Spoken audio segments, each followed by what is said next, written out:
Hi friends, இன்னைக்கு ஒரு சின்ன கதை. வாங்க. அப்துல் என்பவன் ஒரு சிறிய பொம்மை பெட்டியுடன் சாலையோரத்தில் தனது வியாபாரத்தை தொடங்கினான்.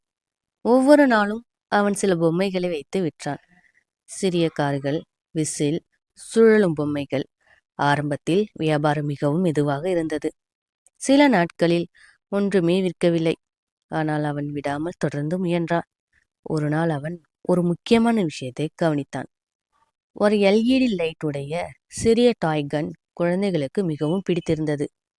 எல்லா குழந்தைகளும் அதையே கேட்டு வாங்கினார்கள். அப்துல் உடனே புரிந்து கொண்டான், இது ஒரு ட்ரெண்டிங். அவனிடம் இருந்த சிறிய பணத்தை கொண்டு அவன் ஒரு ரிஸ்க் எடுத்தான். அதே ஒரு ட்ரெண்டிங் பொம்மையை பல்காக வாங்கினான்.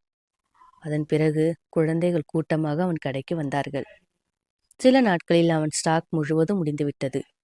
நல்ல லாபம் கிடைத்தது. அவன் ஒரு முக்கியமான பிசினஸ் ரூலை புரிந்து கொண்டான். சரியான நேரத்தில் சரியான பொருளை விற்றால் வேகமாக வளர்ச்சியடையலாம் என்று. அதன் பிறகு அவன் ஸ்லோ மூவிங் பொருட்களை வைக்கவில்லை. எப்போதும் மார்க்கெட்டில் ட்ரெண்டிங்காக இருக்கும் டாய்ஸ் மட்டுமே விற்றான். ரிமோட் கார், பல்பு கன், எல்இடி பலூன் போன்றவைகள் எல்லாம். மெல்ல அவன் வருமானம் அதிகரித்தது. சில மாதங்களில் அவன் ஒரு சிறிய கடையை ஆரம்பித்தான். அது சின்னதாக இருந்தாலும் நல்ல அமைப்புடன் இருந்தது. ட்ரெண்டிங் ப்ராடக்ட் மட்டுமே ஃபாஸ்ட் சேல் ஆனது. அந்த கடை ஏரியாவில் ஃபேமஸ் ஆனது. குழந்தைகள் சொல்வார்கள், அப்துல் அண்ணா கடைக்கு போகலாம், அங்கேதான் லேட்டஸ்ட் டாய்ஸ் கிடைக்கும் என்று. 2 ஆண்டுகளில் அவன் அதை ஒரு பெரிய ஷோரூமாக மாற்றினான். நல்ல லைட்டிங், ஃபுல் டிஸ்பிளே, அதிக வெரைட்டி, முழு டாய் ஷோரூம்.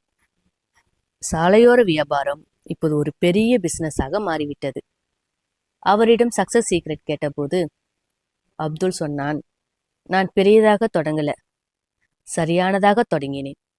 மார்க்கெட்டை பார்த்தேன், மக்கள் என்ன வாங்குறாங்கன்னு புரிந்து கொண்டேன், அதையே விற்றேன்.